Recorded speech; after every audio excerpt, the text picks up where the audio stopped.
کون سی آیت ہے؟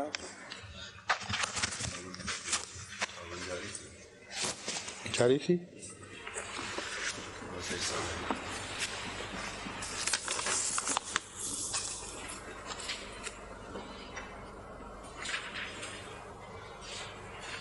یہ جو ہے والذین آمنوا، یہ اس سے پہلی کل نفس ذائقۃ الموت ثم الینا ترجعون. کتنا تلاوت کر لی تھی؟ ترجمہ ہو رہا تھا. اچھا چھوڑ دیا تھا. اعوذ باللہ من الشیطان الرجیم، بسم اللہ الرحمن الرحیم. کل نفس ذائقۃ الموت ثم الینا ترجعون. والذین آمنوا وعملوا الصالحات لنبوئنهم من الجنة غرفا تجری من تحتها الانہار خالدین فیہا نعم اجر العاملین الذین صبروا وعلى ربهم يتوکلون. وکأی من دابۃ لا تحمل رزقها اللہ یرزقها وإیاکم وهو السمیع العلیم. ولئن سألتهم من خلق السماوات والأرض وسخر الشمس والقمر ليقولن الله فأنى يؤفكون. اللہ یبسط الرزق لمن یشاء من عباده ویقدر له ان اللہ بكل شیء علیم. ولئن سألتهم من نزل من السماء ماء فأحیا به الأرض من بعد موتها ليقولن اللہ قل الحمد للہ بل اکثرهم لا یعقلون.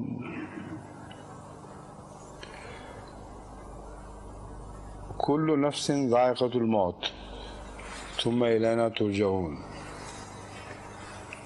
ہر جان موت کا مزہ چکھے گی، یہ چکھنے والی ہے. ثم الینا ترجعون، پھر میری طرف تم لوٹائے جاؤ گے. یہ ایک قاعدہ کلیہ ہے جس میں کسی مزید تشریح کی ضرورت نہیں کہ ہر جان موت کا مزہ چکھنے والی ہے. ثم الینا ترجعون، پھر میری ہی طرف لوٹائے جاؤ گے. یعنی لوٹانا خدا کی طرف جسمانی طور پر تو ویسے ہی ممکن نہیں، مگر روح کو لوٹنا موت کے بعد ہوگا، اور پھر دوبارہ دنیا میں واپسی ممکن نہیں ہے. ایک دفعہ جب خدا کی طرف لوٹ جائے تو پھر دنیا میں واپسی نہیں. اسی آیت کریمہ کو حضرت مسیح موعود علیہ السلام نے، جہاں تک مجھے یاد ہے، حضرت عیسیٰ علیہ السلام پر بھی اطلاق کر کے دکھایا ہے. کل نفس ذائقۃ الموت، وہ بھی ایک نفس تھا جس نے موت کا مزہ چکھنا تھا، اور پیشتر اس کے کہ وہ جیسے کہ مولوی کہتے ہیں خدا کی طرف جسمانی طور پر لوٹایا گیا، اس کا رفع ہو ہی نہیں سکتا تھا اگر اس نے دوبارہ دنیا میں واپس آنا تھا. یعنی ایک رفع نہیں، دو رفع بن جائیں گے. پھر ایک اس کا رفع خدا کی طرف ہو گیا، یعنی جسمانی طور پر وہ اٹھایا گیا، پھر دوبارہ لوٹایا گیا. یہ جو بات ہے یہ اس آیت کریمہ کے مضمون کے مخالف ہے. وَكُلُّ نَفْسٍ ذَائِقَةُ الْمَوْتِ ثُمَّ إِلَيْنَا تُرْجَعُونَ، پھر میری ہی طرف تم لوٹائے جاؤ گے. یہاں میری ہی لفظ تو نہیں ہے، مگر اس مفہوم میں یہ داخل ہے، ثُمَّ إِلَيْنَا تُرْجَعُونَ، پھر کسی اور طرف نہیں بلکہ میری ہی طرف تم لوٹائے جاؤ گے. ہماری طرف، I'm sorry، میں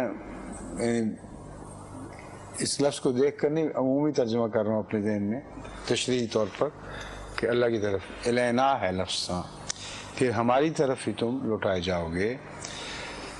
شکریہ اس توجہ دلانے کا، کیونکہ بعض دفعہ ذہن میں خدا کی ذات کو واحد سمجھتے ہو، اس کی طرف ضمیر ترجمے میں بھی انسان واحد کہہ دیتا ہے، لیکن جب باریک نظر سے دوبارہ دیکھوں تو یہی پتہ لگا کہ الینا لفظ ہے۔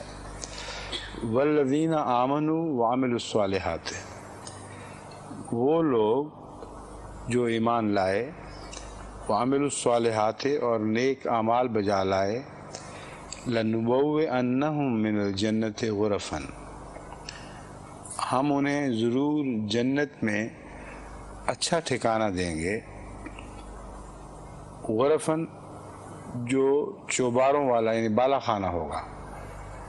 دوسرے لفظوں میں یوں کہیں گے کہ ہم انہیں جنت میں بالا خانوں میں جگہ دیں گے، تجری من تحت الانہار، جن کے نیچے سے نہریں بہتی، جن کے نیچے یا جن کے دامن میں نہریں بہتی ہوں، خالدین فیہا، وہ ہمیشہ اس میں رہیں گے۔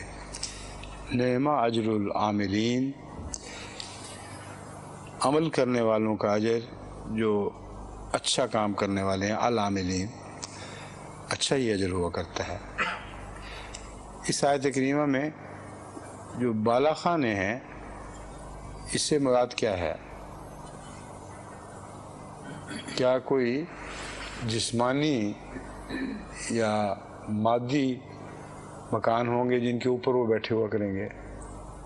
درجات کی بلندی، درجات کی بلندی۔ ہاں، بالا خانوں سے مراد روحانی طور پر روحانی بالا خانے ہیں، یعنی جو اعلیٰ درجہ کے عمل کرنے والے لوگ ہیں ان کو خدا تعالیٰ بلند مقامات پہ رکھے گا جنت میں۔ یعنی اس سے مراد وہ ظاہری بالا خانے نہیں ہیں کہ ایک 2 منزلہ مکان ہو، اس کے اوپر وہ بیٹھے رہیں اور پھر پھریں بھی نہ ادھر ادھر، ہم فیہا خالدون، اوپر ہی بند رہیں، یہ مراد ہرگز نہیں ہے۔ خالدون سے مراد اس حالت میں ہمیشہ رہنے والے ہیں کہ ان کو سربلندیاں عطا ہوں گی۔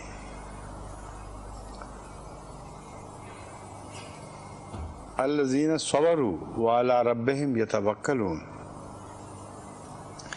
یہ کون لوگ ہیں جنہوں نے صبر کیا اور اپنے رب پر توکل کرتے ہیں؟ اس مضمون کا اس سے کیا تعلق ہے؟ صبروا وعلی ربہم یتوکلون،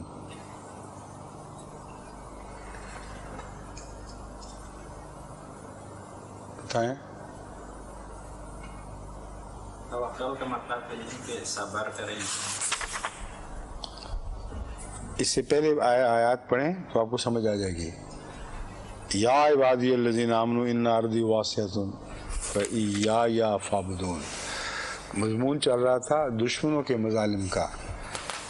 یہ امپلائیڈ ہے اس میں کہ دشمن ان پر ظلم و ستم کریں گے اور اپنی جگہوں سے نکالنے کی کوشش کریں گے۔ اللہ تعالیٰ نے ان کے لیے جنت میں جگہ مقرر فرمائی ہے۔ دشمن ان کو نیچا دکھانا چاہتا ہے اور ذلیل جگہوں میں ان کو ٹھہرانا چاہتا ہے، ہمیشہ یہی ہوا ہے۔ اس کا بدلہ خدا تعالیٰ ان کو بالا خانوں کی صورت میں عطا کرے گا۔ اس مضمون کی طرف دوبارہ توجہ پھیرنے کے لیے یہ مضمون پھر بیان فرمایا، الذین صبروا وعلی ربہم یتوکلون۔ یہ ان لوگوں کی باتیں ہو رہی ہیں جنہوں نے ہر مخالفت پر صبر کیا، وعلی ربہم یتوکلون، اور ان کا توکل ہمیشہ خدا پر رہتا ہے، دنیا پر یا جگہوں پر توکل نہیں۔ خواہ وہ مصیبت کی جگہ میں ٹھہریں یا کہیں اور چلے جائیں، عز اللہ واسعہ کے مضمون کے تابع توکل ان کا جگہ بدلنے پر نہیں بلکہ اللہ ہی پر ہے۔ اور یہ جو توکل ہے اس کی مثال آگے جانوروں کی صورت میں خدا تعالیٰ دے رہا ہے۔ صرف انسان ہی توکل نہیں کرتے بلکہ خدا تعالیٰ نے پرندوں میں بھی ایسی مثالیں ظاہر کی ہیں کہ ان کا رزق کا توکل تمام تر اللہ پر ہوا کرتا ہے، وہ خواہ مقامی پرندے ہوں یا سفری پرندے ہوں، ہمیشہ خدا ہی ان کا رازق رہتا ہے۔ وکائی میں پرندے بھی یا مخلوق، چلنے پھرنے والی مخلوق، حیوانی مخلوق، دابہ، وہ بھی اسی طرح مائگریشنز بھی کرتے ہیں، ایک جگہ بھی ٹھہرے رہتے ہیں۔ وکائی من دابۃ لا تحمل رزقہا، کتنے ہی جاندار ہیں، دابہ سے مراد جاندار، پرندے بھی آ جائیں گے، چوپائے بھی بیچ میں آ جائیں گے، کتنے ہی جاندار ہیں لا تحمل رزقہا، کہ وہ اپنا رزق ساتھ نہیں اٹھائے پھرتے۔ اللہ یرزقہا، اللہ ہی ان کو رزق عطا فرماتا ہے۔ وَإِيَّاكُمْ، یہ تم بھول جاتے ہو انسانوں کہ تمہیں بھی اللہ ہی رزق عطا کرتا ہے، ورنہ ساتھ رزق لیے پھرو، یہ ہو ہی نہیں سکتا۔ جہاں بھی تم ہوگے وہاں تمہیں اللہ ہی نے رزق عطا کرنا ہے۔ وَهُوَ السَّمِيعُ الْعَلِيمُ، انسانوں کے تعلق میں سمیع العلیم نے مزید ان کو سہارا دے دیا۔ پرندے تو اپنی بے چینی کے ذریعے اپنی بھوک کا اظہار کرتے ہیں، لیکن انسان براہ راست دعا کے ذریعے خدا تعالیٰ سے ایک تعلق رکھتا ہے، اور اس انسانی دعا کے لیے خدا کا سمیع ہونا اور علیم ہونا، یہ دونوں ضروری اس کی صفات ہیں جو جواباً پھر دعا کو قبول کر کے انسان کی مشکلات کو دور کرنے والی بنتی ہیں۔ وَلَئِن سَأَلْتَهُمْ مَنْ خَلَقَ السَّمَاوَاتِ وَالْأَرْضَ وَسَخَّرَ الشَّمْسَ وَالْقَمَرَ لَيَقُولُنَّ اللَّهُ، اگر تو ان سے سوال کرے کہ آسمانوں کو اور زمین کو کس نے پیدا کیا ہے، وَسَخَّرَ الشَّمْسَ وَالْقَمَرَ، اور سورج کو اور چاند کو کس نے مسخر فرمایا ہے، لَيَقُولُنَّ اللَّهُ، یقیناً وہ کہیں گے کہ اللہ تعالیٰ نے۔ کن کی باتیں ہو رہی ہیں بتائیں؟ مشرکین تو عام طور پر یہ جواب نہیں دیں گے۔ اس سے پہلے جو ذکر گزرا ہے کن لوگوں کا ہے، ان دونوں مضامین کو ملائیں آپس میں پہلے۔ مومن صاحب کہاں گئے؟ آج نہیں آئے؟ اچھا، پھر قمر صاحب جواب دیں۔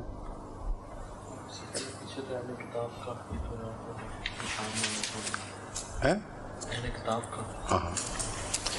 اہل کتاب خواہ مشرک بھی ہو چکے ہوں، وہ اس بنیادی عقیدے سے اعتراض نہیں کر سکتے کہ جو کچھ بھی پیدا کیا اللہ نے پیدا کیا ہے۔ جو تثلیث کے بھی قائل ہوں وہ بھی یہ نہیں کہہ سکتے کہ کچھ خدا نے پیدا کیا، کچھ حضرت عیسیٰ علیہ السلام نے پیدا کیا۔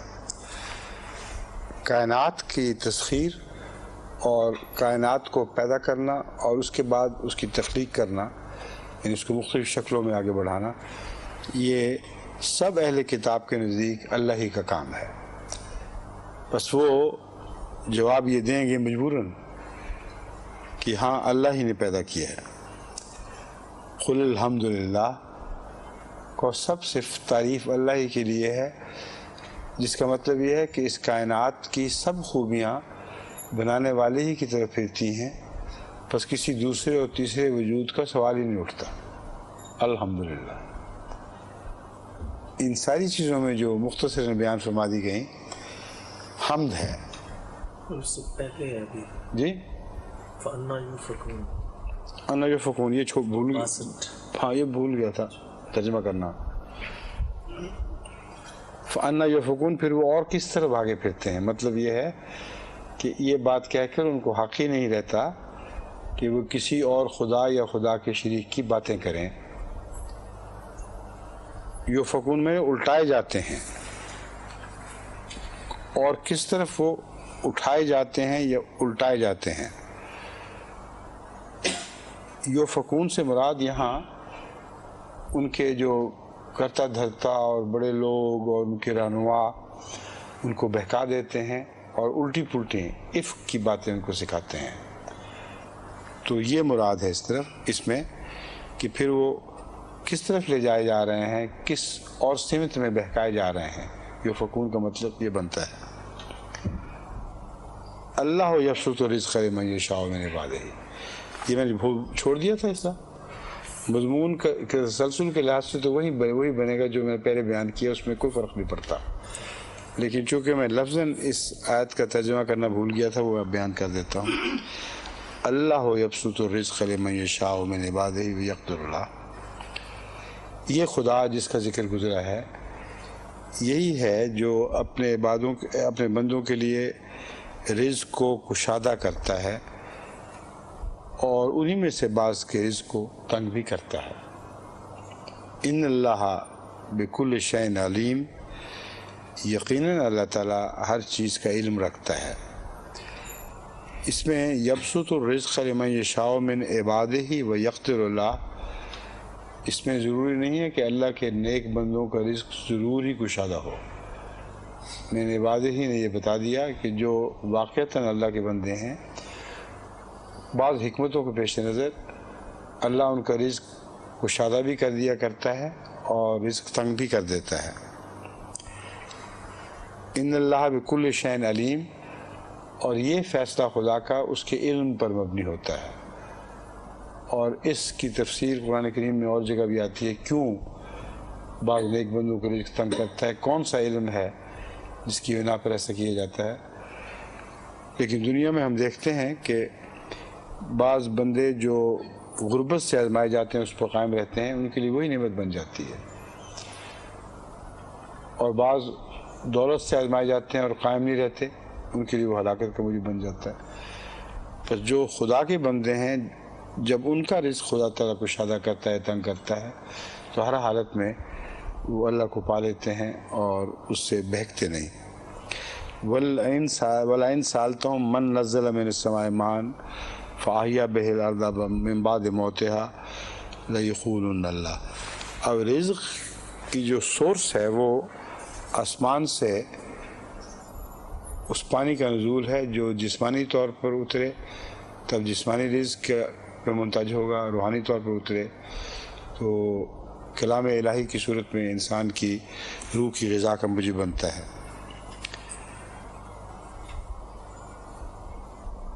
لَيَقُولُنَّ اللَّهُ، وہ کہیں گے یقین اللہ تعالیٰ. اب اس میں بھی بات وہی بنے گی کہ عیسیٰ علیہ السلام کی طرف اس کو منسوب نہیں کر سکتے، نہ جسمانی پانی کے نزول کو نہ روحانی پانی کے نزول کو وہ حضرت عیسیٰ علیہ السلام کی طرف خدا سے علاوہ منسوب کر سکتے ہیں. قل الحمدللہ اس موقع پر ہے اب یہ قل الحمدللہ. نہیں ترجمہ کیا ابھی تو پڑھا تو تھا ابھی، میں سمجھتا تھا ترجمہ آتا ہے آپ کو. میرے ذہن میں یہ اس لیے آ گیا کہ اتنی سادہ سی بات ہے، شاید آگے ہو. فَأَحْيَا بِهِ الْأَرْضَ مِن بَعْدِ مَوْتِهَا، اور زمین کو اس کے مر جانے کے بعد پھر زندہ کرتا ہے. اس میں صفت رحیمیت کا ذکر بطور خاص ہے کہ وہ آسمان سے نازل ہونے والا پانی جس سے ہر چیز نے زندگی پائی وہ بار بار اترتا ہے تاکہ جب ایک دفعہ زندہ چیز مردہ چیزوں میں تبدیل ہو جائے تو اسے دوبارہ زندہ کر دے. اور روحانی طور پر بھی جب قومیں روحانی پانی سے ایک دفعہ زندہ ہو چکتی ہیں اور پھر مر جاتی ہیں تو ان کو زندہ کرنے کے لیے بھی اللہ تعالیٰ دوبارہ آسمان سے پانی نازل کرتا ہے. لَيَقُولُنَّ اللَّهُ، وہ کہیں گے اور ضرور کہیں گے کہ یقیناً اللہ تعالیٰ یہ ہے جیسا کرتا ہے. قُلِ الْحَمْدُ لِلَّهِ، تو کہہ دے کہ اس سارے مضمون میں تمام تر اللہ کی طرف جاتی ہے. یہ حصہ تھا جو میں بیان کر رہا تھا، جس پہ آپ نے مجھے یاد کرایا کہ بیچ کی آیت چھوڑ چکا ہوں۔ اس سارے مضمون پر دوبارہ نظر ڈال کے دیکھ لیں، حمد سوائے خدا کے اور کسی کی طرف نہیں پھرتی، اور الحمد میں کامل حمد بھی اور حقیقی حمد بھی۔ تو اس سارے مضمون میں جو کائنات کی تخلیق، رحمانیت کے اجرا اور رحیمیت کا دوبارہ رحمانیت کی نعمتوں کو واپس لے کر آنا، یہ ہے خلاصہ اس مضمون کا۔ اس مضمون کو وہ اللہ کے سوا کسی طرح منسوب نہیں کر سکتے، اور الحمد جو اس سے نکلتی ہے وہ بھی سوائے خدا کے کسی اور طرف جا ہی نہیں سکتی۔ ایک ہی ذات ہے جس کی طرف وہ حمد چلتی ہے، بل اکثرهم لا یعقلون۔ لیکن جب وہ حمد کے مضمون میں آ کر غلطیاں دکھاتے یا بے ارادہ بعض دوسروں کو اس حمد میں شریک کرنے کی کوشش کرتے ہیں تو لا یعقلون، عقل نہیں کرتے، ان کو سمجھ نہیں آتی کہ اتنی سادہ سی بات ہے، اس کا کوئی اور نتیجہ نکلنا ہی نہیں چاہیے۔ وما هذه الحیات الدنیا الا لہو و لعب۔ یہ پڑھنا ہے ابھی چونکہ ویسے تلاوت ہے۔ پچھلی دفعہ پرانی ہو گئی۔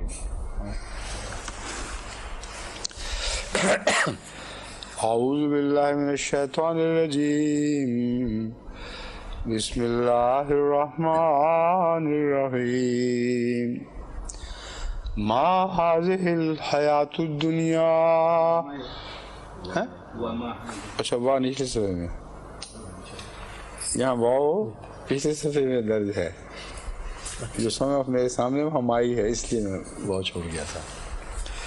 وما هذه الحیات الدنیا الا لہو و لعب وان الدار الاخرۃ لہی الحیوان لو كانوا يعلمون۔ فإذا ركبوا في الفلك دعوا الله مخلصين له الدين فلما نجاهم إلى البر إذا هم يشركون ليكفروا بما آتيناهم وليتمتعوا فسوف يعلمون۔ اولم يروا انا جعلنا حرما آمنا ويتخطف الناس من حولهم افبالباطل يؤمنون وبنعمة الله يكفرون ومن اظلم ممن افترى على الله كذبا او كذب بالحق لما جاءه أليس في جهنم مثوى للكافرين والذين جاهدوا فينا لنهدينهم سبلنا وإن الله لمع المحسنين۔ وما هذه الحياة الدنيا إلا لهو ولعب، اور یہ دنیاوی زندگی سوائے غفلت کے، مشغلوں اور کھیل کود کے اور کچھ بھی نہیں۔ لہو میں لفظاً غفلت ترجمہ ہوگا، مگر غفلت کے مشغلے مراد ہیں، ایسی دلچسپیاں جن کی حقیقت سے انسان غافل رہتا ہے اور ان میں اپنے وقت کو ضائع کر دیتا ہے۔ وہ لعب اور کھیل کود جس میں بالارادہ کھیل کود کی خاطر شامل ہوتا ہے۔ تو دونوں مشاغل انسانی زندگی کے، خواہ وہ سنجیدگی سے اختیار کیے جائیں یا کھیل کود سمجھ کر اختیار کیے جائیں، ان کی بنیادی حقیقت یہی رہتی ہے کہ وہ عارضی چیزیں ہیں جو اکثر کوئی مستقل فائدہ نہیں دیتی، سوائے اس کے کہ بالارادہ ان مشاغل کا رخ خدا کی طرف پھیرا جائے۔ حضرت داؤد بھی لعب میں مصروف دکھائی دیتے ہیں، گھوڑوں کو بلاتے ہیں، ان کے اوپر ہاتھ پھیرتے ہیں، اور لیکن ساتھ ساتھ ذکر الہی بھی جاری ہے۔ حضرت سلیمان بھی، حضرت سلیمان ٹھیک کہتے ہیں آپ، حضرت سلیمان کا ذکر ہے، لیکن دوسرے سب انبیاء کا بھی یہی حال ہے. حضرت صلی اللہ علیہ وآلہ وسلم کو گھوڑوں سے محبت ہے اس وجہ سے کہ وہ جہاد کے کام آنے والی چیزیں ہیں.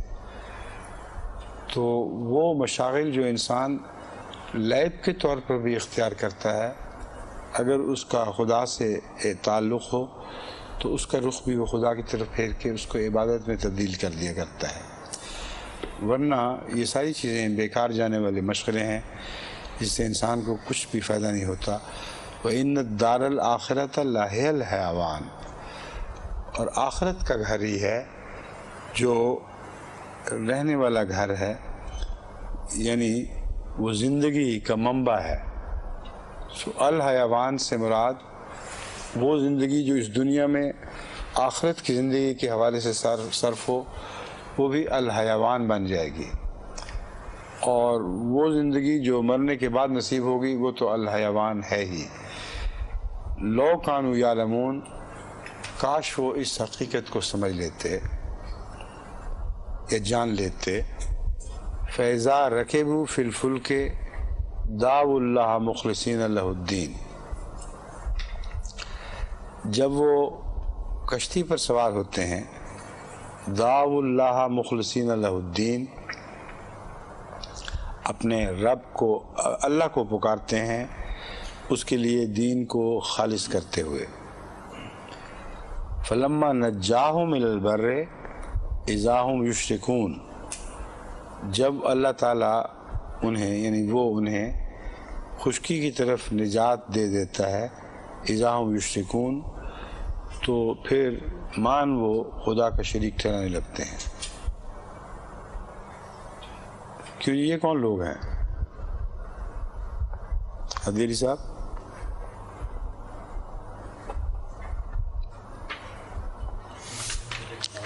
ہیں؟ نہیں، صرف والی کتاب تو نہیں، اب تو عمومی بحث شروع ہو چکی ہے.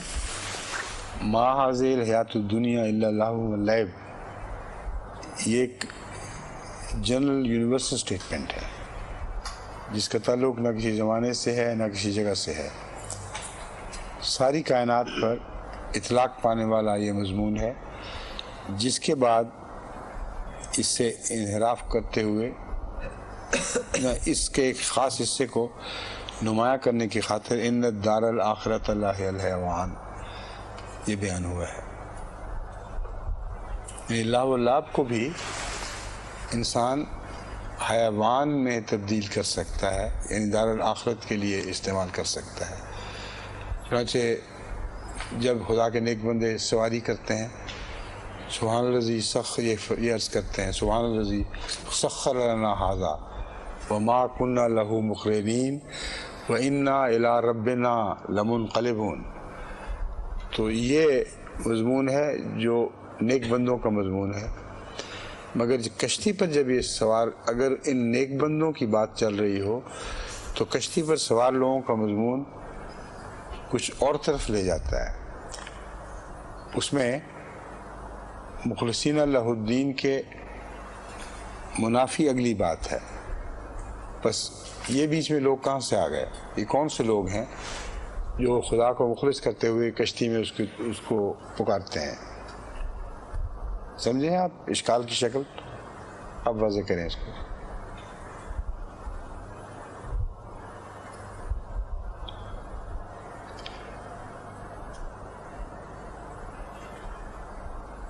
کانتا بیگم صاحبہ، فائزہ مجھ سے پوچھ رہی تھی کہ قرآن کریم کی کلاسز میں میں نے پھر سے شامل ہونا شروع کرنا ہے، مجھے پتہ نہیں لگتا کہ کب ہوں گی اور کب نہیں، تو ان کو بتا دینا جب یہ ملیں گی. ٹھیک ہے؟ اب بتائیں. جو دنیا کی زندگی میں لاہ میں مبتلا ہے، ہاں، اور وہ آخرت کو بھول جاتے ہیں، ان کا مادہ پرست. وہ جو کشتی میں سوائے تو مخلصین لہ الدین بلاتے ہیں اللہ کو. نہیں، مصیبت کے وقت بلاتے ہیں.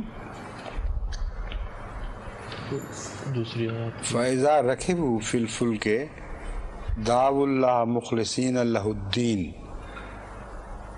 اب دین کو اس کے لیے خالص کرتے ہیں. ٹھیک ہے نا؟ یہ کون سے لوگ ہیں؟ اس حیوان والے لوگ یا اس سے پہلے کے؟ اس سے پہلے کے. فما هذه الحیات الدنیا الا لہو و لعب.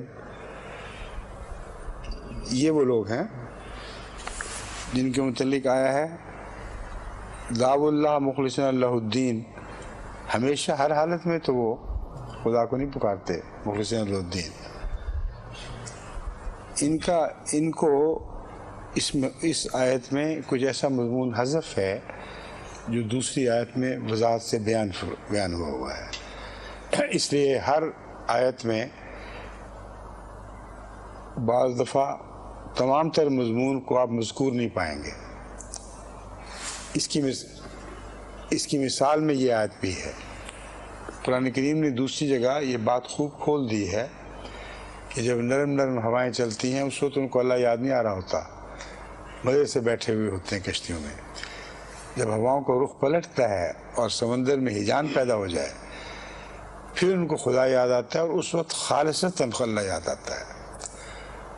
اس دوران وہ شریک نہیں ٹھہراتے. تو باوجود اس کے کہ ان کا دین کو خالص کرنا عارضی طور پر ہوتا ہے، مگر دین کو خالص کرنا خدا کو اتنا پسند ہے کہ اس عارضی اخلاص کو بھی قبول کر لیتا ہے، لیکن دھوکے میں نہیں آتا. جانتا ہے کہ جب ہم ان کو نجات دیں گے اور خشکی پہ پہنچا دیں گے تو پھر وہ دوبارہ انہی بیہودگیوں میں مبتلا ہو جائیں گے جو پہلے کیا کرتے تھے. تو یہ آیت کریمہ آپ ٹھیک کہہ رہے ہیں انہی لوگوں کی طرف ہے جو پہلے گزرے ہیں، یعنی حیات دنیا والے. لیکن اس میں یہ مضمون حذف تھا جس کی طرف توجہ دلانا لازم تھا. اذا ہم یشرکون لیکفروا بما آتیناہم، تاکہ اس چیز کا انکار کر دیں جو ہم نے اسے انہیں دی، یا ناشکری کریں اس چیز کی. میرے نزدیک یہاں کفر کا مضمون انکار کی نسبت ناشکری سے زیادہ تعلق رکھتا ہے.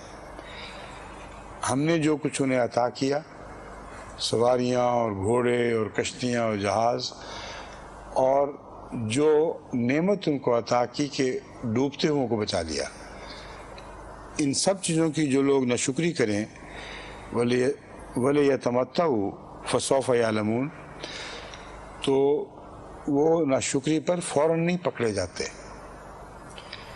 یہ نہیں ہوا کرتا کہ سمندر سے تو نجات دی اور جو ہی شرک کی طرف واپس آئے وہیں ان کو دھسا دیا.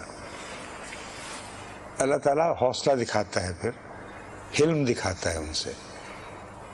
ان کو دوبارہ بھی غرق کر سکتا ہے، زمین بھی پھٹ سکتی ہے، لیکن جن کو ایک دفعہ بچا دیا ان کو موقع دیتا ہے کہ کچھ عرصے کے لیے وہ دنیا کی زندگی کا فائدہ اٹھا لیں.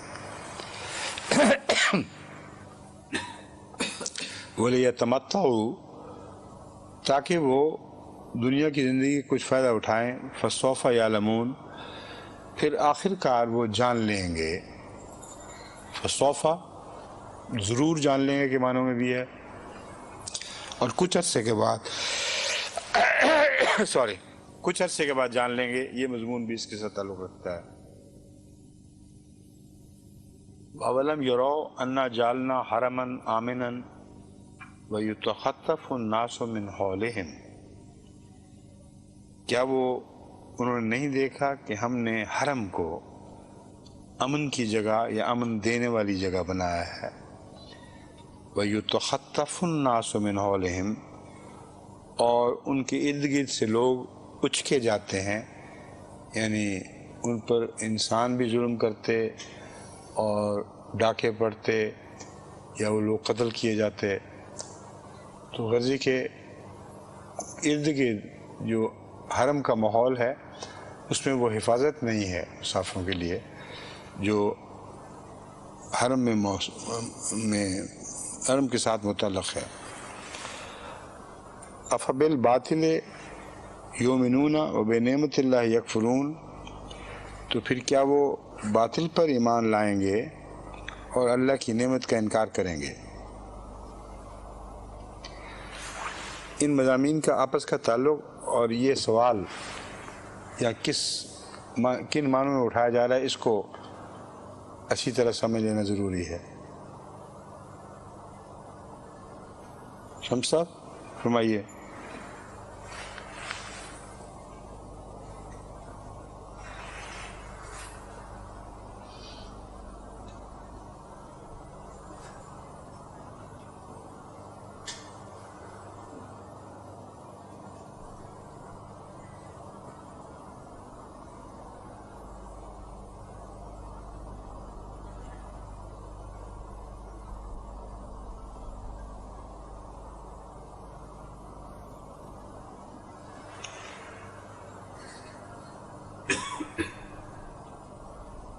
اشرف صاحب سے پوچھوں یا آپ بتائیں گے؟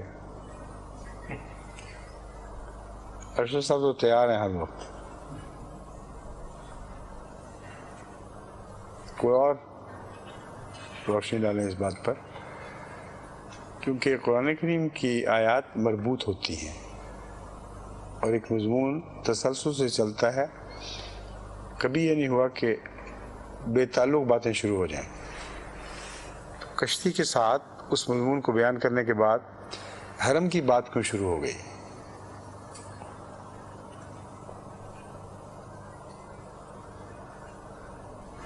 حرم کو اگر آپ ایک کشتی کے طور پر دیکھیں، اس کشتی میں سوار لوگ امن میں آ گئے، جبکہ سمندر کی لہریں دوسروں کو ارد گرد غرقاب کرتی پھرتی ہیں.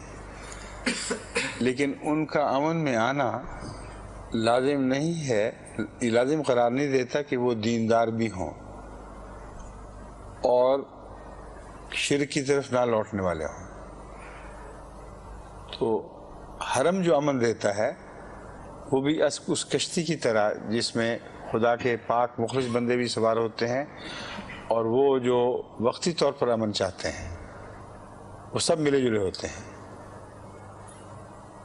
اس لیے اللہ تعالیٰ فرما رہا ہے کہ حرم کی مثال کو دیکھو، اس میں یہ سب لوگ ملے جلے ہوتے ہیں اور خدا کے امن کے وعدے سے فائدہ اٹھا رہے ہوتے ہیں. پس وہ کیا اس حالت میں باطل پر ایمان سے چمٹے رہیں گے؟ کہ وہ نہیں جانتے کہ ان کی حفاظت بطور خاص خدا نے فرمائی ہے اور یہ ان پر ایک احسان ہے. وَبِنِعْمَتِ اللَّهِ يَكْفُرُونَ، کیا وہ اس احسان کو بھول جائیں گے اور اس کی ناشکری کریں گے جو امن کی ان حدود میں ان پر اللہ تعالیٰ نازل فرما رہا ہے؟ وَمَنْ أَظْلَمُ مِمَّنِ افْتَرَىٰ عَلَى اللَّهِ كَذِبًا بِالْحَقِّ لَمَّا جَاءَهُ. ان لوگوں کو بطور خاص حق نصیب ہوتا ہے حرم کے دائرے میں، لیکن اس کے باوجود وہ خدا تعالیٰ کی ناشکری کرنے لگتے ہیں اور وہاں سے نکلتے ہیں تو اس بات کو بھول جاتے ہیں. بعض اس کے اندر رہتے ہوئے بھی بھول جاتے ہیں. یہ تو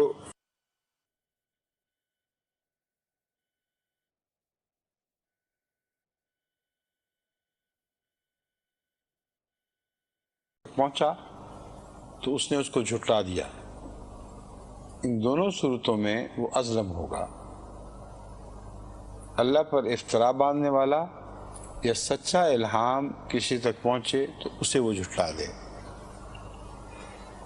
ان معنوں میں دوبارہ اس آیت کو پڑھیں، وَمَنْ أَظْلَمُ مِمَّنِ افْتَرَىٰ عَلَى اللَّهِ كَذِبًا. یہ وہی آیت ہے جو سورہ صف میں آنے والے موعود مسیح کے متعلق بیان فرمائی گئی ہے. اور کذب بالحق لما جاءہ، دو چیزیں اس کی بیان کی گئی ہیں کہ وہ مفتری بھی ہے اور جب اس کو دین حق کی طرف بلایا جاتا ہے اور کہا جاتا ہے کہ اسلام لے آؤ تو پھر بھی انکار کر دیتا ہے. ایسا شخص جو ہے وہ تو کسی پناہ میں بھی نہیں ہے. مضمون عارضی یا مستقل پناہ کا ہو رہا ہے، مگر ان لوگوں کی پناہ کا ذکر ہو رہا ہے جنہوں نے خدا کی پناہ مانگی ہو. اس کے لیے چاہے عارضی طور پر اخلاص دکھایا ہو مگر اخلاص ضرور دکھایا ہو. مگر ایسا شخص جو خدا پر جھوٹ گھڑتا چلا جا رہا ہے اور اس صورت میں بھی گھڑ رہا ہے کہ اس کو حق کی طرف بلایا جاتا ہے، اس کے لیے تو کہیں بھی امن نہیں ہے. نہ عارضی امن نہ مستقل امن. الیس فی جہنم و مسفل للکافرین، تو کیا کافروں کے لیے جہنم ٹھکانہ نہیں ہے؟ یہ مضمون چونکہ دوسری جگہ تفصیل سے بیان ہوا ہے الفاظ کے کچھ رد و بدل سے، وہاں یہ بات قطعی طور پر ثابت ہو جاتی ہے کہ ایسے شخص سے اللہ تعالیٰ کا سلوک ہمدردی اور احسان کا نہیں ہوا کرتا. وہ پکڑا جاتا ہے، ہر طرف سے اس پہ آفتیں ٹوٹتی ہیں. ناممکن ہے کہ اللہ تعالیٰ اسے حفاظت سے بچا کے لے جائے، بلکہ وہ ایک ایسے چراغ کی طرح ہے جسے لوگ پھونکوں سے بجھانے کی کوشش کریں مگر خدا بجھنے نہ دے، تو اس کی بقا مخالف حالات کے باوجود ہوتی ہے. بس ایسے شخص کے متعلق یہ کہنا کہ وہ اظلم ہے اور خدا پر افتراء کرنے والا ہے، کہنے والے کو مفتری اور اظلم بنا دیتا ہے. والذین جاہدوا فینا لنہدینہم سبلنا، ایک دوسری صفت ان کی یہ ہے کہ یہی وہ لوگ ہیں، اگر وہ سچے ہوں، اگر خدا پہ افتراء نہ کرنے والے ہوں، تو پھر لازماً وہ خدا میں سفر اختیار کرتے ہیں اور خدا تعالیٰ سے ہدایت پاتے ہیں، خدا تعالیٰ کے رستوں کے. اور ان کی باتیں اس بات کو ثابت کر دیتی ہیں کہ یہ خدا والے لوگ ہیں. اب اسی مضمون کو حضرت مسیح موعود علیہ السلام پر اطلاق کر کے دیکھیں تو بات بالکل کھل جائے گی کہ ایک تو دشمن کے جھوٹے پروپیگنڈے کا جواب خود آپ کی زندگی میں خدا تعالیٰ کی تائیدات ہیں جو اظلم کو نصیب ہو ہی نہیں سکتی. دوسرے، مخالف ہواؤں کے چلنے کے باوجود، طوفانوں کے باوجود آپ کا کلیتاً دشمن کی کوششوں سے محفوظ رہنا یا مخالف طوفانوں سے بچا رہنا، یہ آپ کی صداقت کی دوسری دلیل ہے. تیسری یہ کہ آپ جو باتیں کہتے ہیں وہ سوائے اس کو نصیب ہو ہی نہیں سکتی جن کو اللہ خود اپنے رستوں کی طرف ہدایت دے. وہ لوگ جن کو خدا اپنی طرف خود ہدایت دیتا ہے، وہ جب اس کی راہ میں کوشش کرتے ہیں تو ہر کوشش کا نتیجہ بہترین ہدایت کی صورت میں ظاہر ہوتا ہے. اس پہلو سے حضرت اقدس مسیح موعود علیہ السلام کے معارف جو ذات باری تعالیٰ کے متعلق یا رسول اللہ صلی اللہ علیہ وآلہ وسلم کے متعلق یا قرآن کریم کے متعلق ہیں، یہ تیسری دلیل ہے آپ کے خدا کی طرف سے ہونے کی. اور یہ ضمانت جو ہے یہ ہر ایسے شخص کو نصیب ہوگی جو آپ کی پیروی کرے ان معاملات میں. وَإِنَّ اللَّهَ لَمَعَ الْمُحْسِنِينَ، یہ اس گارنٹی ہے جو میں نے بیان کی. قرآن یہی گارنٹی بیان کر رہا ہے کہ ایسے لوگ جب محسن ہوتے ہیں، اظلم نہیں ہوتے، تو یہ تین صفات ان پر پوری ہوتی ہیں اور ان لوگوں پر بھی پوری ہوتی ہیں جو ان کے ساتھ ہوتے ہیں، اور خدا ان کے ساتھ ہوتا ہے ایسے محسنوں کے ساتھ. بس اگر ان تینوں کو مضبوطی سے ان تینوں باتوں کو جماعت مضبوطی سے پکڑ لے اور ان لوگوں میں نہ شامل ہو جو حق کو آنے کے بعد جھٹلا دیتے ہیں، اور پھر خدا کی راہوں میں جہاد کریں، جد و جہد کریں اور اللہ سے مدد چاہیں، تو اللہ تعالیٰ کے وعدہ ان کے حق میں لازماً پورا ہوگا کہ ان اللہ لمع المحسنین.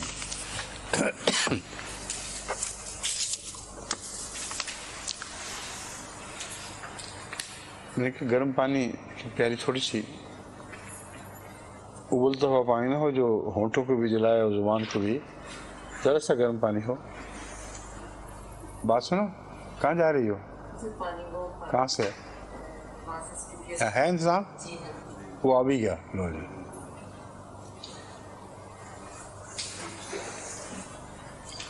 شاباش. اب سمجھ لیے ان لوگوں نے بات میری، درمیانی گرم رکھتے ہیں. بالکل ٹھیک ہے.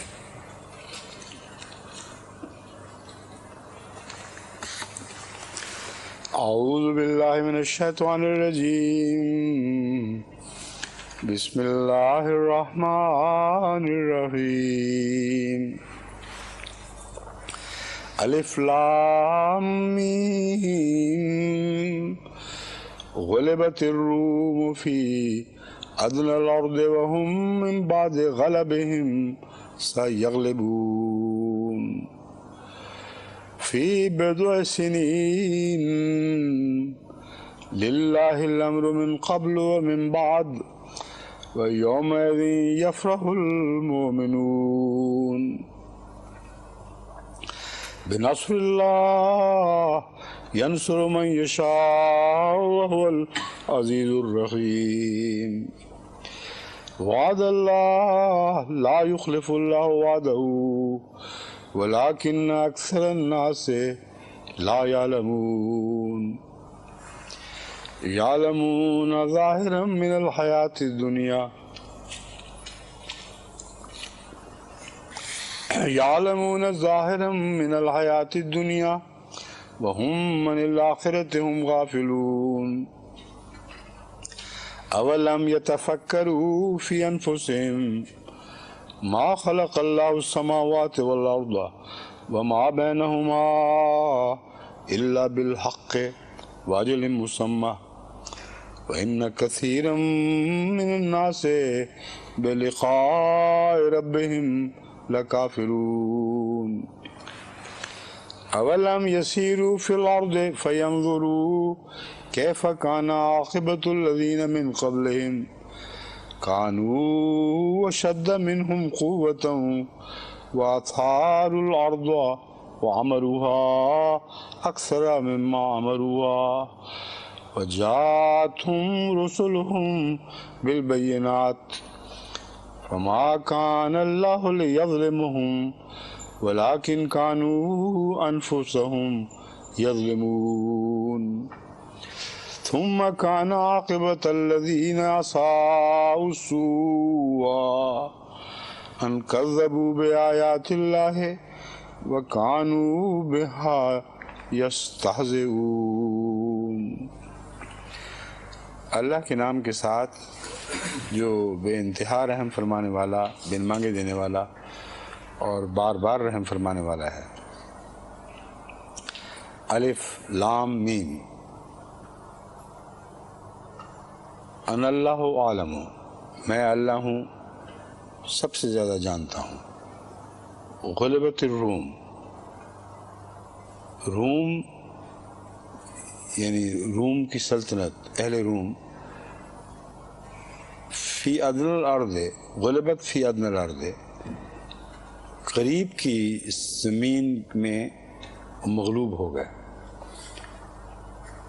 یا دوسرے لفظوں میں ادنى الارض سے مراد معمولی زمین کے ٹکڑے میں وہ مغلوب ہو گئے.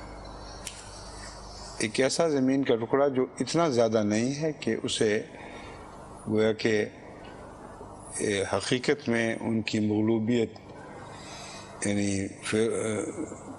اہل فارس کے ہاتھوں ایک بڑی فتح قرار دیا جائے، ان کے خلاف حاصل ہوئی. ادنى الارض سے مراد یہ ہے کہ اتنی سی ان کو فتح ہوئی ہے کہ بہت زیادہ فکر کی بات نہیں، ایک معمولی حصہ زمین ان کی سلطنت کا ان کے ہاتھ سے جاتا رہا.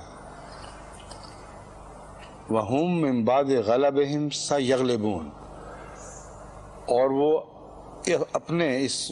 اپنی اس مغلوبیت کے بعد ضرور وہ غالب آئیں گے. یہ آیت کریمہ جو ہے یہ ایک عظیم الشان پیشگوئی ہے جس کا کوئی دشمن بھی کتنا ہی متعصب ہو فی الحقیقت انکار نہیں کر سکتا. ایک قطعی بات یہ ہے کہ یہ پیشگوئی ہجرت سے پہلے کی پیشگوئی ہے، اور یہ جو واقعہ ہوا ہے یہ تاریخ میں ایک سنگ میل کی طرح گاڑا گیا ہے. اہل روم کو وہ جو مغلوبیت تھی وہ ہجرت کے سال سے پہلے ایک سال ان کے خلاف یہ روم کی فتح ہو گئی تھی، جس کے نتیجے میں اس مغلوبیت کا ذکر ہے. تو قرآن کریم کی یہ عجیب بات ہے کہ دو پیشگوئیاں وہ ایک وقت کر رہا ہے. ایک یہ کہ اہل روم قریب کی زمین میں مغلوب ہو گئے ہیں. دوسرے یہ کہ معمولی زمین میں، تھوڑی سی زمین میں وہ مغلوب ہو گئے ہیں. اور اس مغلوبیت کے نتیجے میں دو پیشگوئیاں فرمائی گئیں. ایک یہ کہ چند سالوں کے اندر، لمبا لکھا نہیں ہوگا، یعنی چند سال، جس سے مراد 9 سال کے عرصے کے اندر اندر لازماً ان کی مغلوبیت، ان کی فتح میں تبدیل ہو جائے گی. اب یہ پیشگوئی رسول اللہ صلی اللہ علیہ وسلم کیسے فرما سکتے تھے اپنے حضور سے؟ سوال ہی نہیں پیدا ہوتا کسی انسان کے لیے. لیکن اس کے ساتھ یہ فرمایا فی بضع سنین، یہی چند سالوں کے اندر ہونے والا واقعہ. للہ الامر من قبل و من بعد، اللہ کی حکومت ہے جو اس سے پہلے بھی ہے اور بعد میں بھی رہے گی. یعنی خدا کی حکومت پر یہ واقعہ اثر انداز نہیں ہوتا کہ گویا اس واقعے کے بعد خدا کی حکومت قائم ہوگی. حضرت صلی اللہ علیہ وآلہ وسلم کے ذریعے جو اللہ کا امر نافذ ہو چکا ہے، اس کی شان میں کوئی فرق نہیں پڑے گا. وہ پہلے بھی اسی طرح نافذ تھا جس طرح اس واقعے سے پہلے ہوا، اور اس غلبے کے بعد بھی اسی طرح نافذ رہے گا. لیکن ایک فرق یہ ہوگا، وَيَوْمَئِذٍ يَفْرَحُ الْمُؤْمِنُونَ، کہ اس فتح کے ساتھ خدا کا ایک ایسا وعدہ مومنوں کے حق میں پورا ہوگا جس وعدے کے پورا ہونے کو دیکھ دیکھ کر وہ خوش ہو رہے ہوں گے. یعنی جب یہ واقعہ غلبے کا ہوگا، اس کے ساتھ ہی فتح مکہ بھی ہوگی. ورنہ مومنوں کو کیا ضرورت ہے کہ بے وجہ دوسروں کی فتح پہ خوش ہوتے پھریں؟ کوئی تعلق ہی نہیں، دور کا بھی کوئی تعلق نہیں اس بات سے. بس یہ دو پیشگوئیاں ہیں جو اس آیت کریمہ میں کی گئی ہیں، اور آج تک یہ دشمن کا منہ بند کرنے کے لیے کافی ہیں. یہ کلام انسانی کلام نہیں ہو سکتا، اور جس شان سے جس طرح یہ پورا ہوا ہے وہ واقعہ بھی بتاتا ہے کہ یہ انسانی کلام نہیں ہو سکتا. جب یہ آیت نازل ہوئی، اول یہ کہ سب مسلمانوں نے اسے ہجرت سے واپسی کے ساتھ باندھ دیا، اور اس زمین کی طرف توجہ نہیں رہی، بلکہ اس مقصد کی طرف جو اس میں مضمون بیان ہوا ہے اسے سارے صحابہ سمجھ گئے، اور شرطیں بد گئیں اس بات پر کہ یہ واقعہ کب ہوگا. چنانچہ بعض لوگوں نے 3 سال کی شرط لگا دی کہ 3 سال کے اندر اندر یہ ضرور ہو جائے گا، یا 3 سال کے مان بعد ہو جائے گا. حالانکہ بضع 3 سے لے کر 9 سال کو کہتے ہیں، اور اللہ تعالیٰ نے بضع کی پہلی حد کا وضاحت سے ذکر ہی نہیں فرمایا تھا. جب حضرت صلی اللہ علیہ وآلہ وسلم کو اس کا علم ہوا کہ بعض کبار صحابہ بھی 3 سال کے اندر واپسی سمجھ رہے ہیں، تو آپ نے اس خیال کو رد فرما دیا. اگر فرمایا نہیں، 3 سال سے لے کر 9 سال کے اندر.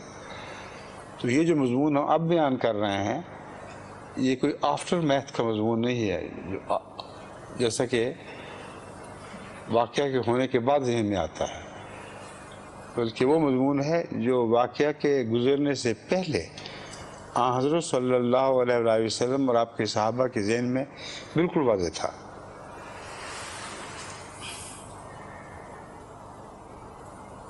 بے نصر اللہ ینصر من یشاء، اب اللہ کی نصر کا ذکر کر کے اس بات کو بالکل کھول دیا گیا. جو رہا سا شک تھا وہ بھی ختم کر دیا کہ اہل روم جنہوں نے رسول اللہ علیہ وسلم کا انکار کیا ہے، جنہوں نے شرک بنایا، جن کے متعلق اور بہت سی آیات آتی ہیں، ان کو خدا نے نصر کیوں دینی تھی؟ خدا کے علم میں تھا کہ ان کو دوبارہ اپنا ٹکڑا مل جائے گا، اور چونکہ اس واقعہ کے ساتھ ہجرت کی واپسی مقدر تھی، اس لیے یہ جو واپسی کا معاملہ ہے یہ نصر کے ساتھ ہوگا، نہ کہ ان کا اپنی کھوئی ہوئی زمین کو واپس حاصل کرنا. ینصر من یشاء، صاف پتہ چل رہا ہے کہ یہاں ینصر من یشاء سے رسول اللہ صلی اللہ علیہ وسلم اور آپ کے صحابہ کرام مراد ہیں۔ وہو العزیز الرحیم، اور وہ بہت بزرگی والا اور غالب اور بار بار رحم فرمانے والا ہے۔ وعد اللہ لا یخلف اللہ وعدہ، اب اس سے زیادہ اور کس طرح پکا کیا جا سکتا ہے اس بات کو کہ یہاں ہجرت سے واپسی کی پیشگوئی ہے اور باتیں نہیں ہیں۔ کہاں اہل روم سے خدا نے وعدہ کیا تھا جس کے اوپر خدا کہ میں اتنا پکا ہوں اپنے وعدے پر؟ یہ رسول اللہ صلی اللہ علیہ وآلہ وسلم کے ساتھ وعدے ہو رہے ہیں، اور ایسے وقت پہ ہو رہے ہیں جب کہ ان وعدوں کے پورا ہونے کا آغاز بھی ممکن نہیں، ان واقعات کا آغاز بھی ممکن نہیں جن کی پیشگوئی کی گئی ہے، وہم و گمان میں بھی نہیں تھے۔